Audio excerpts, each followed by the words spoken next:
हो, कळलंच आहे आईला सगळं. त्यामुळे आता आई म्हणेल ना ते मला मान्य आहे.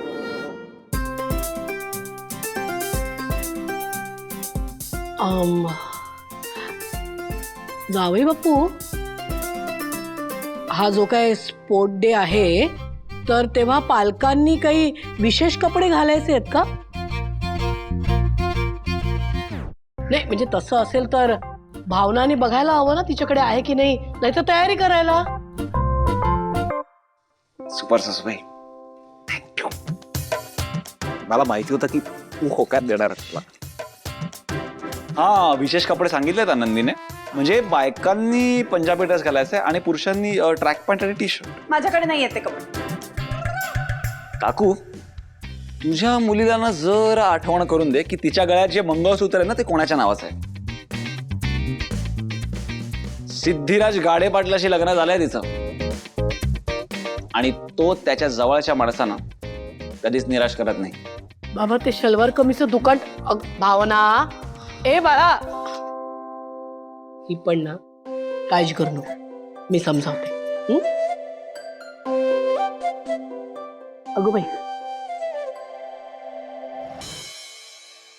भावना. आई, मला नाही काही बोलायचंय. अगं आई, मी सिद्धिराजची पत्नी म्हणून नातं तोडलंय आणि तरीही तुम्हाला त्यांच्या बरोबर जायला का भाग पाडतेस? आमचा तर काही संबंध नाहीये एकमेकांशी. मी तुला भाग पाडते कारण ते तुझं कर्तव्य आहे.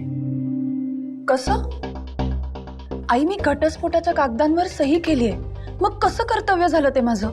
आणि मी सिद्धिराजच्या घरच्यांना सांगितलंय की मी त्यांची बायको नसणार आहे, मग कसं झालं कर्तव्य? नाही, मान्य आहे ना, तू सिद्धूच्या कुटुंबाला सांगितलंयस, घटस्फोटाच्या कागदांवर सह्या केल्यास, अगदी वचन दिलंयस. वचन दिलं असशील की तू त्याची पत्नी नसणार आहेस, पण तू आनंदीची आई आहेस. ही वस्तुस्थिती कशी बदलणार?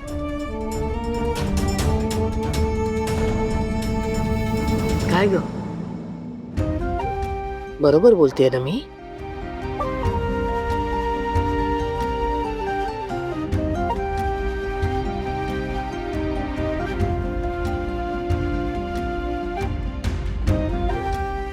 हो ना. अगं, आई बाबा हे एकच नातं असं आहे ना जे कुठल्याही कागदपत्रांवर सह्या करून आपण संपवू नाही शकत, तोडू नाही शकत. अगं, ठेच लागली की आई गं म्हणतो आपण, तेच असतं आईचं प्रेम. कुठली आई जेवायला बसली ना की पहिला घास घेण्याआधीच तिला आठवतात तिची लेकरं. माझी लेकरं जेवली आहेत का, त्यांचं पोट भरलंय का, या विचाराने तिचं मन कासावीस होतं. ते असतं आईचं प्रेम. घटस्फोट घेतल्यावर नवरा बायको म्हणून माणसं दूर होतात ग, आई बाबा म्हणून नातं नाही तुटत. तू घटस्फोटाच्या कागदपत्रांवर सह्या केल्यास तरी तू आणि आनंदी एकमेकींपासून वेगळे नाही होऊ शकत. अगं, तेच काय, सिद्धू सुद्धा आनंदीचा बाबा म्हणून वेगळा नाही होऊ शकत. हे कळतंय का तुम्हाला?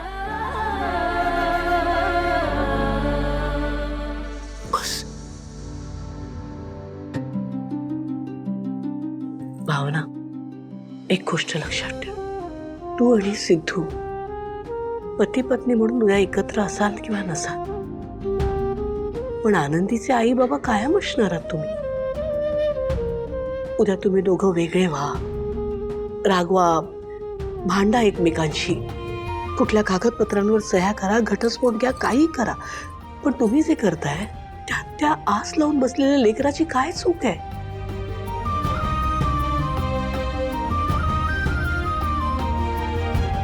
तो जो कार्यक्रम आहे ना, तिथे त्या अख्ख्या प्रेक्षकगृहात किती टाळ्या वाजल्या ना तरी आनंदीचे कान तिच्या आईबाबांच्या टाळ्या ऐकायला उत्सुक असणार आहे.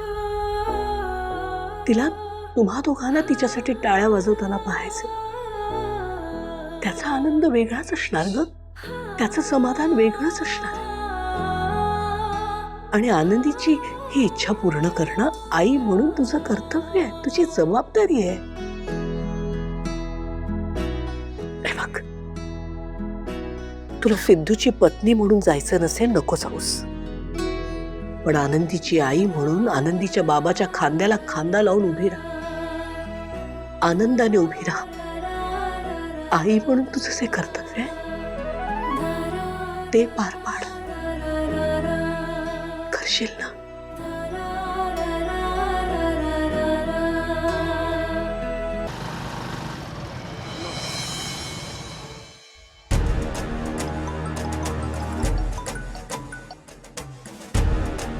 बोला इन्स्पेक्टर साहेब. हो साहेब, त्या म्हाताऱ्यानं डोक्याचा पार भुसा करून टाकलाय. अहो गप्प बसायला तयारच नाहीये. कोण? तुमचा लाडका श्रीनिवास दळवी? हा तोच. आता मीडियाला घेऊन आला होता इथे. पोलीस स्टेशनच्या बाहेर उभं राहून मीडियाला कबुली जबाब द्यायला निघाला होता. अख्ख्या फॅमिलीला मस्ती आहे. याचे कारनामे पाहता हा त्या माणसाला गाडलेली दुसरी जागा शोधल्याशिवाय राहणार नाही. साहेब, याचा काहीतरी कायमचा बंदोबस्त करायला हवा. बरोबर आहे तुमचं. बॉडी पर्यंत पोहोचल्याशिवाय राहणार नाही. पण मग तसं असेल तर या गोष्टीचा वापर आपण आपल्या फायद्यासाठी करून घ्यायला हवा, नाही का? ते कसं? ते तुम्ही माझ्यावर सोडा. आता श्रीनिवास दळवी या प्रॉब्लेम मध्ये स्वतःच कसा अडकतो ते बघाच.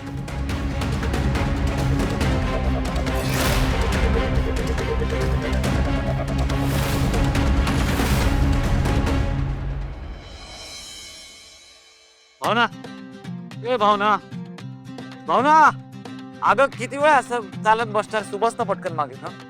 हा अगं भावना, बस की. ए भावना,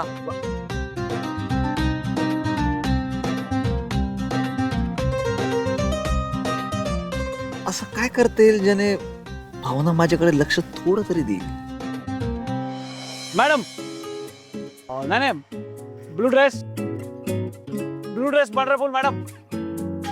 ओ madam madam madam madam madam madam madam madam madam घ्या की चप्पल. Madam madam madam. काय हो तुमचं? भावना मॅडम.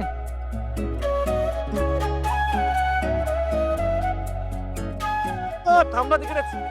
मॅडम. ओ भावना मॅडम. हा मॅडम, बसा ना बसका. सिद्धिराज, आता का भावना मॅडम म्हणताय परत? परत काढलं म्हणजे मला खरं सांगू का, मला ना आपले ते जुने दिवस आठवले. हा आठवतंय तुम्ही असं झालं त्याचा मी तुमच्या मागे मागे फिरायचो. हो भावना मॅडम करत. तेव्हा पण बघा ना, तुम्ही असंच आत्ता जसं फाट्यावर मारताय ना मला, तसंच फाट्यावर मारायचं. आता पण बघा ना, लग्नानंतर तुम्ही पहिल्यांदा असं ड्रेस वगैरे घातलाय. आणि काय म्हणतो, जुन्या दिवसांसाठी तरी प्लीज एकदा बसा. हा please madam. Madam madam please request करतोय मॅडम. अरे हो मॅडम.